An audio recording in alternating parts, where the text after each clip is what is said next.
పిచ్చి కుక్క అని అరిసి మంచి కుక్కను చంపేసినట్టు ఒక మంచి ప్రాజెక్ట్ని అవినీతి జరిగిందని నెపం పెట్టి ప్రాజెక్ట్ని మొత్తం కూల్చేసే పరిస్థితికి వచ్చాడు.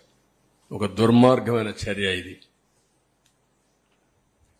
ఇది చూస్తే చాలా ఆవేదన, బాధ, ఓసారి ఇరిటేషన్, కోపం కూడా వస్తుంది. 5 ఏళ్లు కష్టపడ్డాం. కష్టం మొత్తం బూడిదలో పోసిన పన్నీరైంది. కనీసం అప్పుడు ఒక స్పష్టత ఉంది. ప్రాజెక్టుకి ఇవి చేయాలి, ఈ కోర్టులో ఇది వికెట్ చేయించాలి, ఈ ఇంజనీర్లు రికమెండేషన్ ఇచ్చారు, ఈ రికమెండేషన్ ప్రకారం ఫౌండేషన్ వేయాలి, ఓకే ఈ కాంట్రాక్ట్ సరిగా లేడు, ఆ కాంట్రాక్ట్ డబ్బులు ఇవ్వాలి, డయాఫామ్ వాల్ కట్టినప్పుడు కాంట్రాక్టర్ డబ్బులు ఇవ్వలేదని ఆ డయాఫామ్ వాల్ అతనికి నాకు ఫిర్యాదులు వస్తే కేబినెట్లో కూడా చర్చించి ఆయనకు ఆ వర్క్కు ఎంత ఇవ్వాలనో ఈ కాంట్రాక్టర్కి ఇవ్వకుండా నేరుగా అతనికే ఇచ్చి 2 సీజన్లో పూర్తి చేయించాం. అలాంటి నిర్ణయాలు చాలా చేశాం. ఈరోజు అవన్నీ తలుచుకుంటే బాధేస్తుంది, గుండె తరక్కపోతుంది. రాష్ట్రానికి జరిగిన అన్యాయం, దుర్మార్గమైన చర్య, నీతిమాలిన చర్య.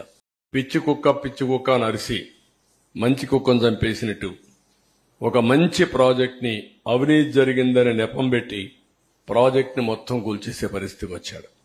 ఒక దుర్మార్గమైన చర్య ఇది.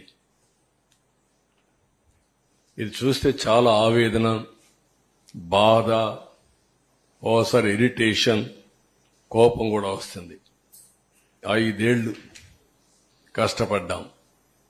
కష్టం మొత్తం బూడిదలో పోసిన పన్నీరైంది. కనీసం అప్పుడు ఒక స్పష్టత ఉంది.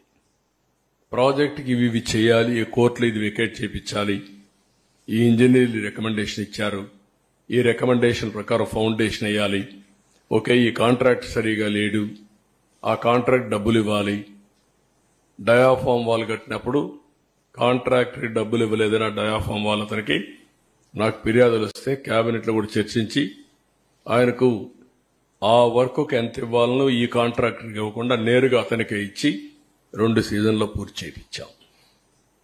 అలాంటి నిర్ణయాలు చాలా చేశాం. ఈరోజు అవన్నీ తలుచుకుంటే బాధేస్తుంది, గుండె తరక్కపోతుంది.